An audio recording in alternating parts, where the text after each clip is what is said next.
구약성경 428면 사무엘상 14장 1절에서 15절입니다.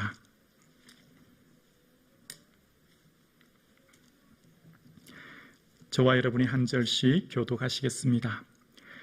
하루는 사울의 아들 요나단이 자기의 무기 든 소년에게 이르되 우리가 건너편 블레셋 사람들의 부대로 건너가자 하고 그의 아버지에게는 아뢰지 아니하였더라.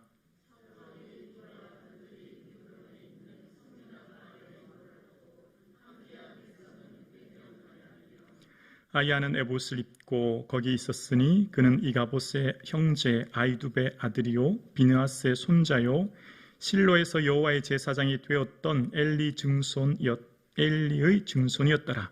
백성은 요나단이 간 줄을 알지 못하니라.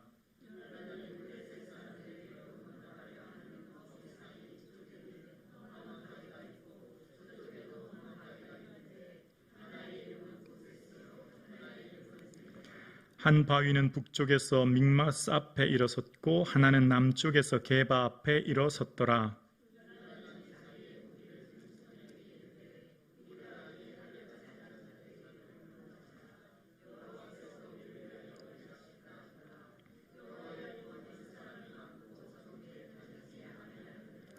무기를 든 자가 그에게 이르되 당신의 마음에 있는 대로 다 행하여 앞서 가소서.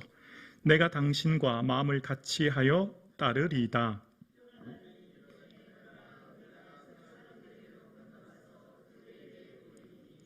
그들이 만일 우리에게 이르기를 우리가 너희에게로 가기를 기다리라 하면 우리는 우리가 있는 곳에 가만히 서서 그들에게로 올라가지 말 것이요.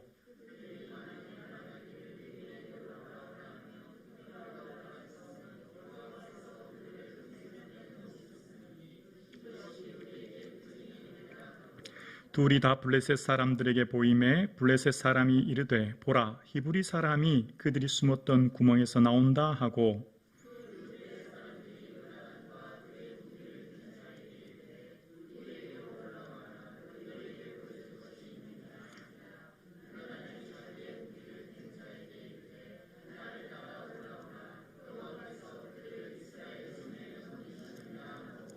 요나단이 손발로 기어 올랐고 그 무기 든 자도 따랐더라. 블레셋 사람들이 요나단 앞에서 엎드려짐에 무기를 든 자가 따라가며 죽였으니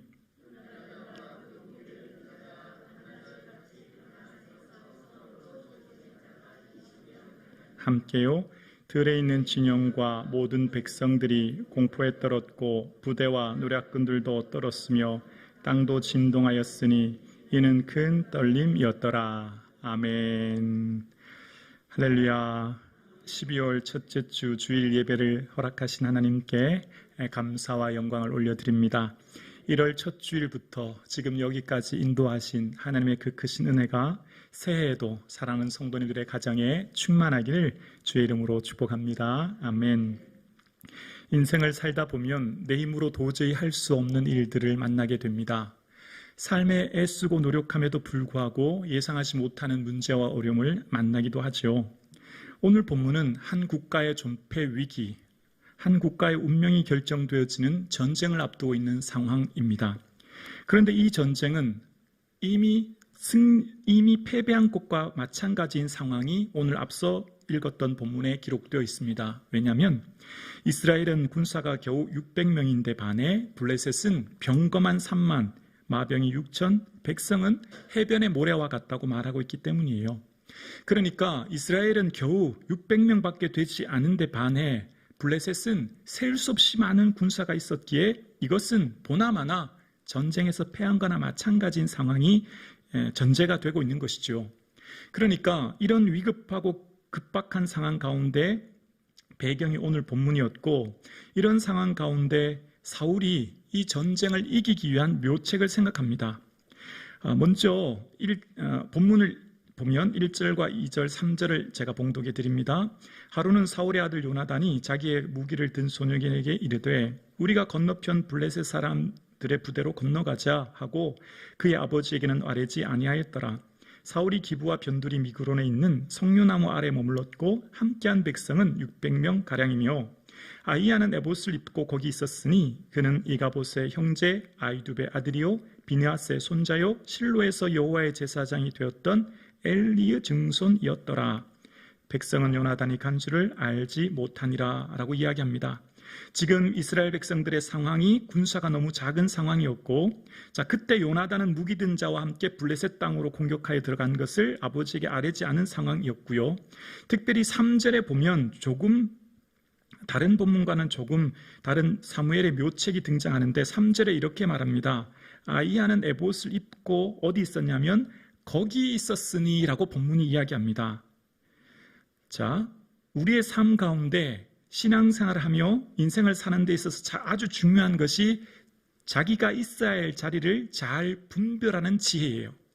그러니까 우리의 삶 가운데 내가 지켜야 될 자리, 내가 있어야 될 자리를 분별하는 지혜가 저와 여러분 가운데 있기를 주님의 이름으로 축복합니다. 아히야는 에봇을 입고 어디에 있어야 되냐면 실로에 있어야 해요. 왜 실로에 있어야 될까요? 거기에는 하나님의 언약궤가 있기 때문입니다. 하나님의 언약궤가 있는 그곳에서 하나님의 말씀을 듣고 백성들에게 중보하고 하나님의 뜻을 알리는 사람이 제사장이니까 아히야는 어디 있어야 되냐면 거기가 아니라, 그러니까 여기서 거기라고 하는 말은 미그론에 있었다는 거죠. 어떻게 해요? 제사장을 이곳까지 데리고 온 거예요. 그러니까 지금 사울이 얼마나 급박한지를 알 수 있어요. 사울이 지금 이 전쟁으로 인하여서 얼마나 두려워하고 있는지를 알 수 있게 되는 것이죠.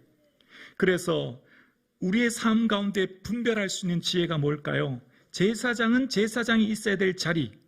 그러니까 사울은 하나님의 제사장을 이곳에 데려올 것이 아니라 하나님의 실로인 언약궤가 있는 실로에 있게 하고, 하나님의 뜻이 궁금하면 내가 그곳에서 가서 여쭈어야 되는 게 일반적인 거죠. 왜냐하면 사무엘상 3장 21절에도 보면 이런 말씀이 있습니다. 사무엘상 3장 21절에 여호와께서 실로에서 다시 나타나시되 여호와께서 실로에서 여호와의 말씀으로 사무엘에게 자기를 나타내시니라. 하나님은 실로 성막에 있는 사무엘에게 말씀하셨다는 거예요. 그러니까 제사장이 있어야 될 곳은 전쟁터인 미그론이 아니라 실로였다는 것을 알 수 있고요. 자, 특별히 오늘 본문에 사울 왕이 큰 실수를 범하는데 그것은 18절에 나오는데요. 우리 4장 18절 한번 넘겨보실래요? 사무엘상 14장 18절 우리 함께 봉독할까요? 함께요. 사울이 아히야에게 이르되 하나님의 궤를 이리로 가져오라 하니 그때에 하나님의 궤가 이스라엘 자손과 함께 있음이니라. 아멘. 자, 이것이 왜 잘못된 거냐면 하나님의 궤는 하나님의 성소인 실로에 있어야 하고 그 언약궤는 하나님의 회막 가운데 있어야 하는데 그것을 내가 임의대로 가져온 거예요. 제사장도 데리고 온 거죠. 그러니까 언약궤를 내게로 가지고 오면 그거 가지고 나가서 이기겠다고 하는 것이 사울의 계획이에요. 여러분, 이 본문을 읽으면 역사는 실수를 반복한다는 것을 알게 되어요. 신앙생활에 있어서 잘못을 반복하면 안 되는데 참 안타까운 게 있어요. 어제 했던 잘못을 또 반복해요. 분명히 그것이 잘못되는 것을 아는데 우리의 삶에 안타까운 게 뭘까요? 잘못이 또 반복되는 거예요. 자, 지금 이 미구론에서의 전투는요, 이전에 사무엘상 4장에서의 전투를 기억나게 합니다. 그때 똑같은 일이 있었어요. 똑같이 그때 당시에도 블레셋의 전쟁으로 인하여서 보병이 3만 명이 엎드려지고 홈리와 비나스가 죽었던 전쟁에서도 똑같이 어떻게 했죠? 하나님의 언약궤를 가지고 나갔어요. 그거 가지고 나가면 이길 줄 알고. 하나님은 우리가 조종할 수 있는 분이 아니에요. 여러분이 가지고 있는 신학이 인생의 방향을 결정합니다. 저는 신학교 다닌 적도 없는데 무슨 신학이 있어요? 있어요. 여러분 각자가 하나님에 대한 암, 하나님에 대한 지식, 하나님이 어떤 분이라고 하는 나름대로의 신학이 있어요. 내가 아는 하나님에 대한 지식이 내 인생의 방향을 결정합니다. 여러분, 하나님은 우리의 마음대로 조종하고 움직이고 내 마음대로 할 수 있는 분이 그런 분이 아니에요. 사울왕은 하나님의 뜻이 궁금하면 내가 실로에 가서 언약궤가 있는 그곳에서 하나님의 뜻을 듣고 물어야죠. 그런데 그곳에서 제사장뿐만 아니라 언약궤까지 가져와서 전쟁에서 이기려고 하는 것, 똑같은 사무엘상 4장의 내용을 반복하는 거예요. 실수를 똑같이 반복하고 있는 거예요. 우리의 삶의 무게의 중심이 어디 있습니까를 점검해 보셔야 됩니다. 사울의 인생의 무게 중심이 하나님이 아니라 나 자신이었어요. 그것을 어떻게 알 수 있을까요? 하나님의 언약궤는 가져오고 가져갈 수 있는 존재가 아니에요. 하나님을 오라 가라 할 수 있는 그런 존재가 아니라고요. 제사장을 오라 가라 할 수 있는 존재가 아니에요. 제사장이 있어야 할 것은 실로고, 실로에서 성막에 가서 하나님을 배우는 거죠. 사울의 인생의 중심은 나였어요. 내가 인생의 중심이었고, 나를 통하여서 내 뜻을 이루고 내 소원을 이룰 수 있는 분은 하나님이셨기 때문이에요. 그래서 신앙생활의 위기, 지금 이 전쟁의 위기는 내가 평소에 뭘 의지했는지를 드러내는 거예요. 위기가 닥쳐오면 내가 진짜 뭘 의지했는가가 분별됩니다. 평소에 내가 뭘 붙들었는지, 누구를 의지했는지, 내가 위급한 상황, 급박한 상황을 만나면 그 사람의 진짜 진가가 드러나요. 그 사람의 믿음이 드러나요. 큰 어려움과 위기를 만났을 때 내가 하는 태도가 곧 내 믿음입니다. 병력의 수가 얼마 안 되니 전쟁은 이미 패배한 것 같고, 그래서 사울의 삶에 언약궤를 가져오고 제사장을 가져와서 내 임의대로 나가면 전쟁에 이길 것이라고 하는 오판을 한 거죠.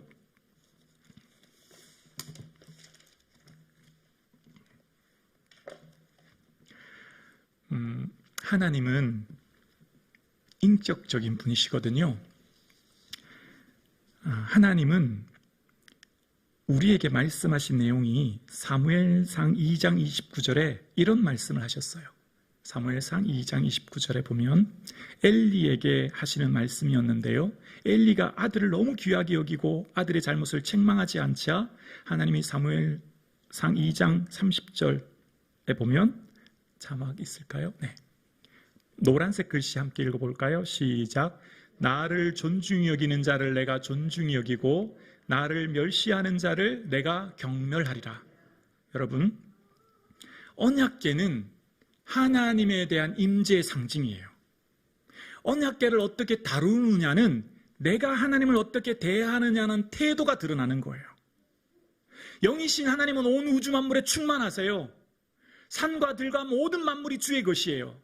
근데 언약궤는 하나님의 임재를 상징하는 거고, 하나님의 언약궤를 어떻게 다루느냐는 곧 내 신앙과 믿음의 태도가 드러나요.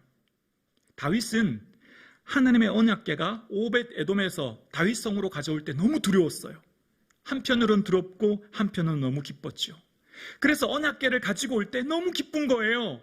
그래서 6걸음 가고 번제를 드려요. 6걸음 가고 또 번제를 드려요. 왜냐하면 너무 좋으니까요. 그리고 하나님 앞에 덩실덩실 춤을 추고 감사해요. 이것이 하나님에 대한 태도요 마음이에요. 다윗은 하나님의 언약궤를 다윗이 마련한 장막에 두며 하나님의 언약궤를 얼마나 두려워했는지 몰라요. 그런데 사울은 그렇지 않아요. 하나님의 임재의 상징인 언약궤를 내 임의대로 가져오고 가져가고 제사장을 데려오고 데려가고 마음대로 전쟁에 나가면 이길 것이라고. 아니요. 하나님은 하나님 자체를 존중히 여기는 사람, 그 사람도 하나님 존중히 여기십니다. 우리가 하나님을 존중히 여기는 건 뭘까요? 대표적인 게 한 가지 있어요. 예배예요, 예배. 정말 내가 하나님 정말 경배하고 하나님을 경외하는지를 뭐로 드러날까요? 예배죠. 주일 예배 안 드리는데 나는 하나님을 경배하며 사랑하며 찬양합니다. 그 말이 맞을까요? 우리 평생의 삶이 예배로 드러나는 거 아니겠습니까? 내가 정말 하나님을 얼마나 존경하며 존중하며 사랑하며 경외하는지는 예배로 드러나는 거예요. 오늘 함께 예배 드리시는 사랑하는 성도님, 여러분의 삶의 예배는 어느 정도의 가치가 있으십니까? 여러분이 생각하는 예배에 대한 태도와 가치는 어느 정도이십니까? 저는 어렸을 때부터 저희 모친께서 주일날 어디 가는 걸 한 번도 못 봤어요. 형제들이 있는 무슨 결혼식, 어머니, 할머니 칠순잔치 안 간다고 그러니까 형제분들이 토요일로 결혼식도 옮기고 칠순잔치도 토요일로 옮기시더라고요. 어머니가 안 가니까, 맞으니까. 할렐루야. 우리에게 예배는 중요한 거예요. 뭐 주일 한번 빠지면 어떻겠나. 주일 대예배 한번 뭐 또 드리면 되지. 근데 한번 곰곰이 생각해 보세요. 야, 저분은 예수 믿는다는데 달라. 뭐 예배가 그렇게 중요한지 예배를 철저하게 목숨같이 지키는데, 여러분, 세상 사람들이 우리가 대충 신앙생활하면 그 사람들이 우리를 우습게 생각해요. 그런데 우리가 신앙생활을 철저히 하면 그 사람들이 우리를 두려워해요. 아멘이십니까? 왜 60년대, 70년대 한국교회가 부흥했을까요? 예수 믿는 사람들이 삶의 모범이 되고 하나님을 경배하고 그의 삶들이 하나님에 대한 살아가는 태도가 달랐기 때문이에요. 예수 믿는 사람 달랐기 때문이에요.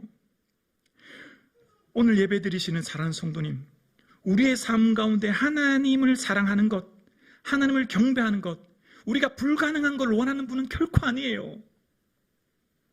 하나님이 언제 나에게 드릴 수 없는 많은 예물을 드리라고 하시고 내가 봉사할 수 있는 시간 억지로 하라고, 그런 분 아니에요. 그런데 하나님이 찾는 사람은 예배하는 사람이에요.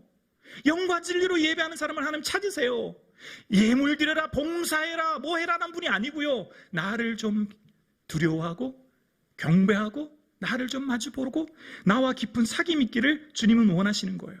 네, 여러분, 인생에 살면서 제일 힘들고 어려운 건요, 고난이라고 하는 문제가 우리를 넘어뜨리는 게 아니에요. 고난 때문에 닥치는 내 마음이 힘든 거죠. 문제가 생기면 내 문제가 낙심이 돼요. 마음이 아래로 떨어졌다는 거잖아요. 낙심. 마음이 아래로 떨어지면 누구도 일으켜 세우질 못해요. 내가 만난 문제가 나를 고통스럽고 낙심하는 게 아니라 내 마음을 관리하지 못하고 지키지 못했기 때문에 인생이 이리저리 휘둘리고 어려움이 있어요. 그런데 우리의 마음을 지킬 수 있는 방법은 없어요. 유일하게 한 가지, 하나님 예배하는 것, 하나님께 나아가는 것, 하나님 이름 부르는 것. 우리의 마음을 지킬 수 있는 건 세상 어떤 방법으로 안 돼요. 여러분, 유튜브 보고 무슨 상담학 이리저리 이야기 들으면 잠깐은 위로가 되죠. 잠깐은. 근본적인 치유는 안 돼요. 여러분, 우리의 마음을 지킬 수 있는 것은 예배인 줄로 믿습니다. 예배하는 자를, 우리가 예배를 위해 4시간, 1시간 드린다고 그게 아까운 시간일까요? 아니요. 1000배, 100배 내 마음을 지켜주시고 내 생각을 지켜주시는데요. 아무것도 염려하지 말고 오직 모든 일에 기도와 간구로 너희 구할 것을 감사함으로 하나님께 아뢰라. 그러면 모든 지각에 뛰어난, 누가요? 하나님의 평강이 내 마음과 생각을 지키신대요. 기도밖에 없다는 거예요. 예배 드리는 자는 기도하게 되어 있어요. 예배하는 사람은 하나님 바라보게 되어 있어요. 그러나 예배를 소홀히 하고 경홀히 하는 사람은 그 사람의 마음을 온전히 지킬 수가 없죠. 그러니까 우리 인생에 만나는 문제는 결국 마음의 문제거든요. 마음을 어떻게 지킵니까? 주님을 찾고 주의 은혜를 구하는 자. 사울 왕이 전쟁이 일어났으면 온 마음 다해 하나님께 찾아가야죠. 쫓아가야죠. 언약궤 앞에 엎드려야 되죠. 금식하든 철야하든 하나님 도와달라고 부르짖어야죠. 근데 사울 왕 장신의 권력과 힘으로 내가 임금이 되었다고, 왕이 되었다고 마음대로 언약궤를 가져오고 제사장 오라고 하고 내 중심, 내 생각대로 신앙생활하고 삶의 모습을 보이니 신학이 인생의 방향을 결정하는 겁니다. 신학은 하나님에 대한 알미예요. 하나님을 알기 위해서는 끊임없이 주의 말씀을 묵상해야 되는 것이죠. 그럴 때 하나님께서는 이러한 전쟁의 위기 가운데 정말 해변의 모래 같은 수많은 군사들이 있는 이 전쟁을 하나님께서는 어떻게 다루시는지를 오늘 본문이 이야기하는데요. 그것은 요나단이 무기 든 자와 함께 이제 험한 바위 쪽, 이 믹마스와 게바라는 뜻이 뾰족 찌르다라는 의미로 보아 아마 이쪽 지형은 절벽이 있는 깎아지르듯한 절벽으로 올라가기가 굉장히 힘들었던 것 같아요. 왜냐하면 손발로 기어 올라갔다는 본문으로 봐서 그 본문 그러니까 좀 경비가 소홀한 그쪽 방면으로 요나단이 이제 무기 든 자와 가는데, 근데 갈 때 요나단이 6절에 이런 말을 해요. 6절 말씀 한번 보여주실래요? 6절이요. 네, 함께요. 요나단이 자기의 무기 든 소년에게 이르되 우리가 이 할례 받지 않은 자들에게 건너가자.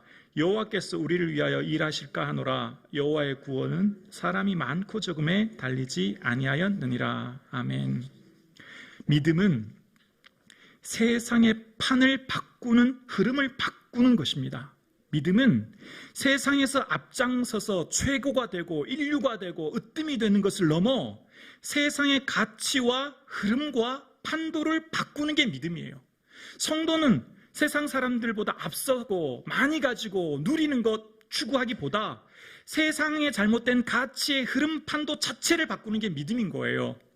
그러니까 우리의 삶 가운데 세상 사람들과 똑같은 경쟁 방식과 가치와 사고 방식으로 남들보다 좀 더 나은 삶, 남들보다 좀 더 으뜸인 삶, 최고인 삶을 추구하는 것, 그게 참 믿음을 말하는 게 아닌 거죠. 그것은 다른 우상 숭배, 다른 신을 섬기는 사람도 그걸 추구해요. 세상 모든 사람들도 그걸 추구해요. 믿음은 믿음을 통해 도구화하여 나의 이웃과 목적을 이루는 것을 넘어 믿음을 통해 내 삶이 세상의 판, 가치, 흐름 자체를 바꾸는 게 믿음인 거죠. 요나단이 지금 뭐라고 말하고 있죠? 전쟁은 사람이 많고 적음이 있지 않대요. 이게 말이 안 되는 얘기죠. 전쟁은 사람이 결정하죠. 군사와 무기가 결정하지 않습니까? 전쟁에 있어서 이기려면 반드시 무기와 군사와 전략과 전술이 있어야 되지 않겠습니까? 그런데 요나단은 지금 뭐라고 말하고 있죠? 전쟁은 사람의 많고 적음이 아니래요. 하나님의 일하시는 방식은 세상 사람들의 방식과 다릅니다. 일반적으로 사람들이 생각하는 방식, 그러니까 뭐든지 많아야 된다고 하는, 예를 들어 대중에게 인기가 많고 명성이 많은 사람이 성공했다고 하는, 그래서 이 세상에 영향력을 끼치는 인생으로 살려고 하죠. 그런데 여러분, 다수가 사회 정의를 결정하는 것이 반드시 옳은 것은 아니에요. 성경에서 말하는, 정치가들이 말하는 여론은, 정치가들의 모든 정책은 여론에 의해서 결정됩니다. 그러니까 여론이 어디에 있느냐가 정치가들에게 매우 중요해요. 곧 사람들, 다수의 사람들의 마음과 관심이에요. 그것에 따라 모든 정치인들은 정책을 결정하고 자신들의 앞길을 결정하죠. 그러나 선지자들은 여론에 의해서 모든 중요한 결정을 하는 사람이 아니라 하나님의 뜻에 의해서 사람들의 영향을 끼치고 하나님의 말씀을 전하는 게 선지자예요. 우리의 삶은 세상 사람들이 가는 방향, 대중의 인기, 대중의 요구, 사람들의 흐름을 쫓아 살아가는 게 것을 넘어 하나님의 뜻과 말씀이 무엇인가를 보고 그 말씀이 가르치는 방향으로 살아가는 게 성도의 삶이죠. 그래서 때로는 물결을 거스러 올라갈 때도 있는 거예요. 다수가 걸어가는 그 방향에 아니오라고 말하고 반대로 가야 될 경우가 있는 거예요. 마치 가데스 바네아에서 정탐꾼들이 10명의 다수가 우리는 올라갈 수 없다, 성읍은 하늘을 찌르고 무기와 군사가 많아서 갈 수 없다라고 말할 때 단 2사람, 아니다, 하나님이 우리와 함께하면 할 수 있다 라고 한 믿음의 사람이 결국 그 사람들을 이끌고 가나안 땅에 들어갔듯이, 믿음은 세상은 다수가 사회 정의고 사회 여론을 형성하여 사람들의 방향을, 정책을 결정하지만 성도는 하나님의 일하시는 방식은 이런 방식과 조금 다릅니다. 하나님의 일하시는 방식은 사람의 많음, 무기가 많음에 있지 않음을 이야기해요. 하나님의 일하시는 방식은 하나님의 말씀을 지키는 소수에 의해서 결정된다고 말씀하십니다. 하나님은 세상의 방식, 그러니까 많은 재물, 많은 권력, 많은 명예가 나의 삶을 행복을 담보하고 나의 삶의 미래를 담보한다고 얘기하는 이런 것에서 벗어나는 거죠. 그래서 레위기 26장 8절 말씀만 띄워봐 주실래요? 네, 함께 고백합니다. 시작. 또 너희 5이 100을 쫓고 너희 100이 만을 쫓으리니 너희 대적들이 너희 앞에서 칼에 엎드려질 것이며. 레위기 26장은 여호와의 규례와 계명을 준행하면 내가 이런 복을 줄 거야 라고 하시면서 철을 따라 비를 내리고 만물의 포도소산을 먹게 하고 너희 삶에 평안을 줄 뿐만 아니라 너희 원수를 쫓을 것인데, 어떻게 쫓냐면 5명이 20배인 100을 쫓고 100배인 10,000명을 쫓게 되는 역사가 있게 될 거야 라고 말씀하시는 거예요. 이게 어떻게 가능해요? 불가능한 일이죠. 어떻게 100명이 그 100배인 10,000명을 쫓아 성공할 수 있습니까? 어떻게 5명이 그 20개가 넘는 100명을 이길 수 있냐고요. 그런데 이길 수 있다라는 게 하나님의 말씀이에요. 우리가 어떻게 우리 삶 가운데, 여기서부터는 또 주의하고 들으셔야 돼요. 시험 들지 마시고 설교를 꼭 부분만 들으시면 안 되는 거예요. 어떻게 우리가 우리의 삶에 11조를 드릴 수 있나요? 지금 대출금, 아이들 가정, 자녀 키워야 되는데 할 일이 너무 많은데 이게 논리로 맞지 않아요. 제 수입의 11조를 드리면 그것이 하나님께서 주신 것에 대한 인정이고 신앙 고백이라고 말씀하시면서 하늘의 문을 열고 쌓을 곳이 없도록 넘치는 복을 주신대요. 이게 세상 논리로 수학으로 나오지 않아요, 여러분. 목회를 하면 이 원리를 알게 되어져요. 목회를 하면 여러분, 어떻게 우리가 매주마다 이렇게 주일 예배를 드릴 수 있나요? 대학 교수도 한 강의 12번 강의하면 끝나요. 종강이에요. 그 교수님 다시 수업 듣지 않아요. 근데 여러분은 6년째 김부기 목사 설교 듣고 있어요. 이게 어떻게 가능하나요? 하나님이 하시는 거죠. 사람은 결코 사람을 모으거나 흩어지게 할 수 없어요. 성북중앙교회를 지금 누가 경영하시는 거예요? 하나님이 하시는 거예요. 우리 교회에서 일어나는 모든 사역, 할 수 없는 일들 어떻게 하나님 하시는 거죠? 하나님 부어주시는 줄로 믿습니다. 우리 교회는 우리 교회가 이만큼 예산 가지고 선교하고 구제하고 헌신할 수 있는 교회가 아니에요. 근데 매년 하나님의 은혜를 바라보고 놀라게 되어요. 도저히 할 수 없는 것 다 하나님이 하신 줄로 믿습니다. 하나님 살아계세요, 여러분. 죽은 하나님이 아니에요. 말씀대로 순종하면 그 순종하는 자를 반드시 책임져 주시는 줄로 믿습니다. 사랑하는 성도님, 하나님은 여러분 너무너무 사랑하세요. 너무너무 사랑하시고 세상 천하 누구보다도 존귀 여기시고 귀하게 여기십니다. 하나님은 여러분의 삶이 평안하고 기쁘고 즐겁게 살아가시기를 원하세요. 여러분의 삶 가운데 어떤 어려움과 문제가 있어도 나만 바라봐라, 나만 찾아라. 할렐루야. 주님 그런 말씀하시는 거예요. 그래서 내 삶 가운데 온 마음과 온 뜻과 온 힘 다하여 주님만을 사랑하고 주님을 존중하고 인격적으로 모시고 하나님을 내 삶의 주인으로 모시는 삶, 그럴 때 여러분, 이스라엘 백성들 가운데 지난번 기드온이요 해변의 모래와 같은 미디안 아말렉 동방 사람이 있었지만 하나님이 기드온에게 내가 한 사람 치듯 그 사람을 치리라 말씀하셨고 32,000명이나 되는 수많은 군사들 너무 많다라고 하시면서 다 흩으시라는 거예요. 그러면서 300명만 데려가시면서 불과 항아리로 승리하게 하세요. 그때 하나님 뭘 말씀하시는지 사사기 7장 2절에 이런 말씀을 하십니다. 사사기 7장 2절에 우리 함께요. 여호와께서 기드온에게 이르시되 너를 따르는 백성이 너무 많은즉 내가 그들의 손에 미디안 사람을 넘겨주지 아니하리니 이는 이스라엘이 나를 거스려 스스로 자랑하기를 내 손이 나를 구원하였다 할까 함이니라. 아멘. 이게 하나님 마음이에요. 왜 소수로 일하신다고요? 왜 요나단과 무기 든 자 두 사람이 해변의 모래와 같은 많은 사람들 승리하게 하실까요? 내가 했다고 할까봐, 이스라엘 너희들이 했다고 할까봐, 이스라엘 너희들이 능력이 많아서 했다고 할까봐 아니라는 거예요. 여러분, 인생을 살아가는 원리가 여기 있어요. 다 주님이 하시는 줄로 믿습니다. 생명 주님이 주셨죠. 재물 주님이 주신 거예요. 그건 내가 일을 해서 내가 본 게 아니라는 거예요. 여러분의 자녀 하나님 주신 거예요. 여러분의 직장, 여러분의 기업, 우리 교회 다 하나님 주신 줄로 믿습니다.